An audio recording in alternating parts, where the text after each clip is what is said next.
Right people, so back on with another video, and today it's going to be the new Thinkcar DPF cleaner. Now Dan, we have done DPFs for days. We have got videos on our channel where we take you through step by step on how to diagnose a DPF issue. So today's video will be about how to clean them, and this new product from Thinkcar, we're going to be putting it to the test, Dan. It is first time using, isn't it? First time using it. It does say that 1 litre will do 4 litres, but this one is particularly bad. So we are going to up the dilution ratios to 1:1. So we're going to go half DPF fluid and half water, and then we'll take you through the steps to clean this DPF, and we'll see what the results yield, Dan, because I'm excited. Yeah.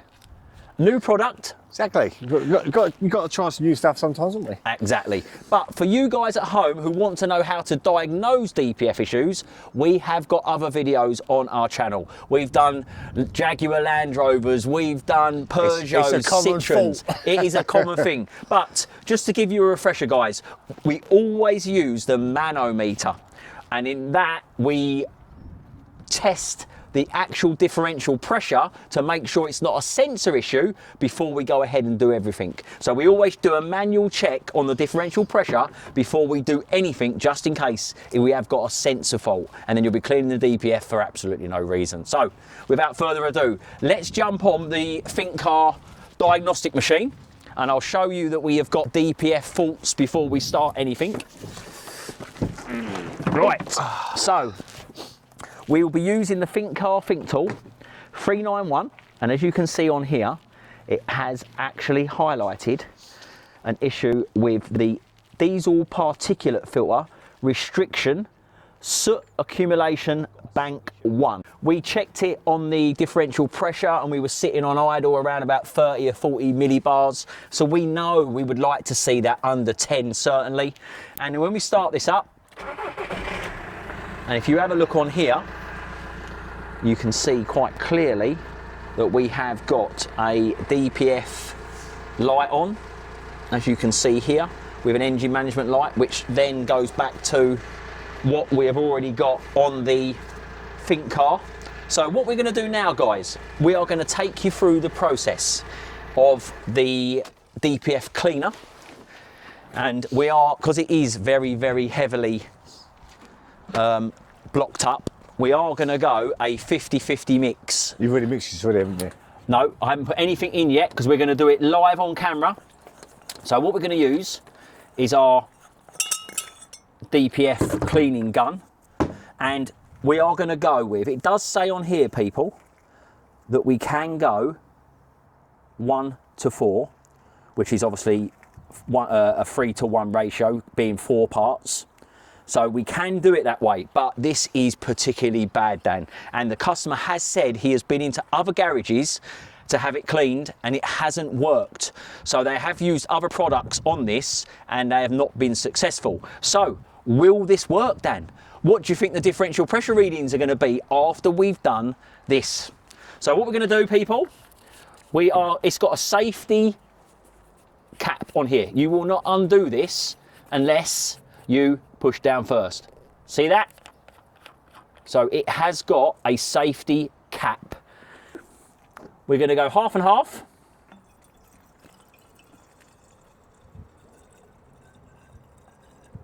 Can you see where half is? You can see, I can see it in there. Okay. And to be fair, you can feel that feels half, even in the bottle. So we are going to go half and half. That'll turn forever. Yep. And you forgot about the cap, didn't I? And then what we're going to do, we're just going to top that up with normal water. Some people say you use distilled water. Some people saying that you can use deionized water. To be fair, I don't think it makes any difference from the test that we've made with this.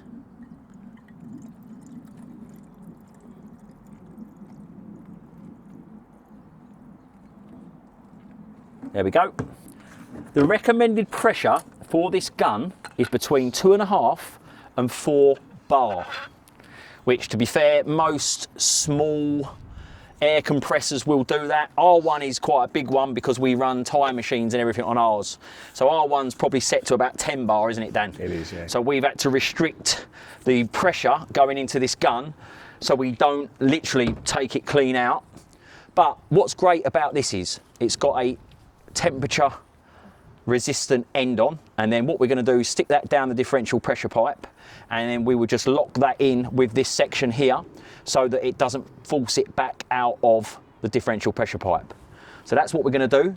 So if Dan connects that up for us, when working out which pipe to use on the differential pressure pipes, we always use the pipe that goes from the sensor to the front of the DPF. You do not want to be using the back of the DPF, or guess what? It's not going to do a lot, is it? It's going to not do anything whatsoever. So you need to use. Now, what I find with these differential pressure pipes, if you come and have a look here, there always seems to be one that's slightly fatter than the other.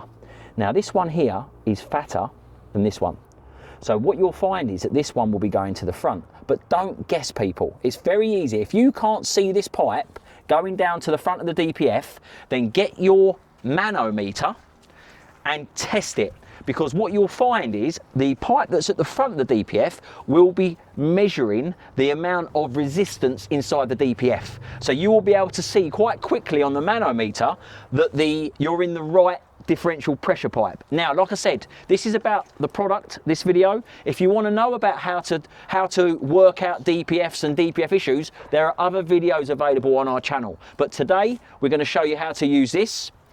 And all we've done is we've just stuck the line down the differential pressure pipe. And as you look on here, this all the way down, and then Dan has jammed this into the pipe to stop this from blowing out. So as far as you can get that down, will be better so that the fluid stays down inside this pipe. Right, so Dan, you're going to be connecting this up to the airline, which, to be fair, I'm surprised we actually got it out this far. Right, now what we're going to do, as the bottle states on here, it states pressure 2.5 to 4 bar. And then what we're going to do, we are going to start the vehicle, we are going to spray the product in 5-second intervals through the probe opening into the DPF. Now we're at this point, we are going to be spraying it in 5-second intervals. We have checked the engine oil, which is a must. If you're going to be doing stuff like this, make sure that the vehicle has got the correct level of oil in it. Also as well, we're going to be doing this with a exhaust system that's cold, because the idea is we're going to spray it in, and then as the vehicle warms up, the amount of fluid and everything that's inside with the chemicals reacts, and then it will start to clean out the DPF. So what we're going to do, Dan's going to be on that, and I'm going to be in here. We've got a camera set up for the back of the van, so we'll get to see how much smoke and burnt soot and stuff comes out of the van. Let's go. Say when. Start going. Yeah.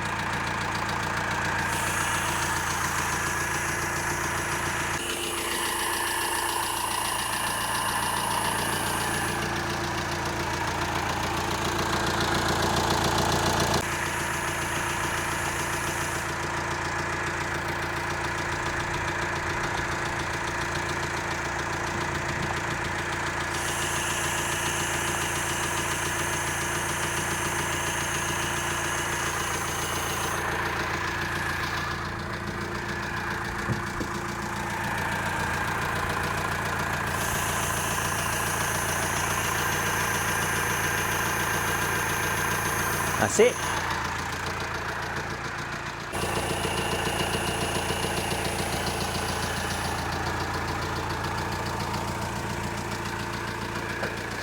What we're going to do now, guys, now all of the DPF fluid is in the vehicle, we are going to watch the differential pressure, and as you can see, we was at 35, 40, it's coming down. Have a look at that. And that's on idle. We want to see that below 10, and then we'll know it's done its job. Have a look at this. So the vehicle's not hot yet, and you can see the blue tinge coming through on the smoke. So, and you can smell it. You can smell it's doing its job. Does it smell easy? Oh, it stinks. Yeah, that stinks. That stinks. We're at 15 millibars at the moment.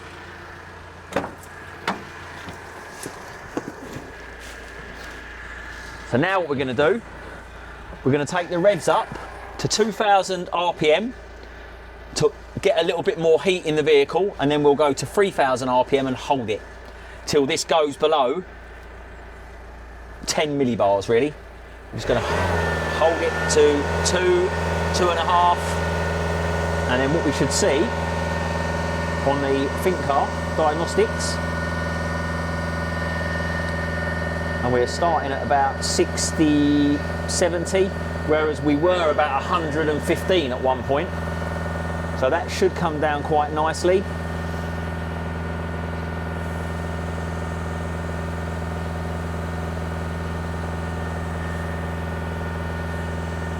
As you can see, it's already starting to come down already.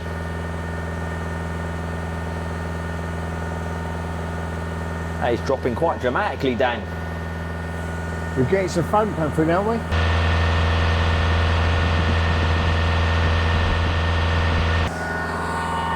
That's dropping lovely, Dan. Yeah, perfect. Push through the DPF because it's under pressure. Yeah. But that is flying down, Dan. We're sitting at 38 millibars now. Well, we're at 29 millibars from 154 started with. 28 millibars.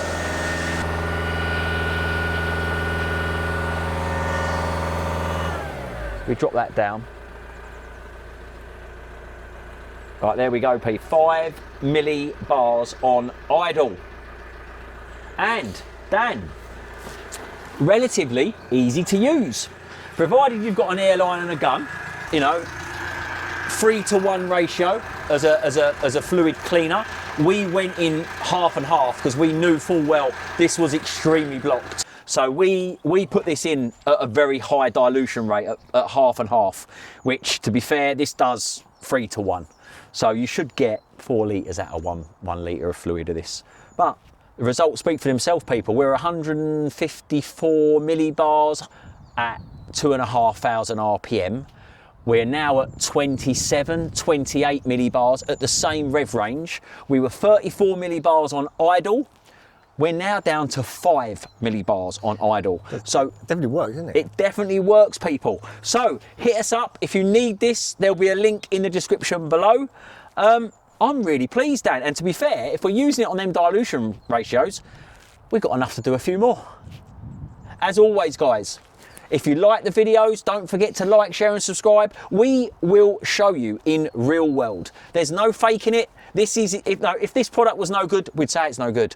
We are dealing with other parts companies at the moment that we are doing bits and pieces with. And listen, the camera doesn't lie.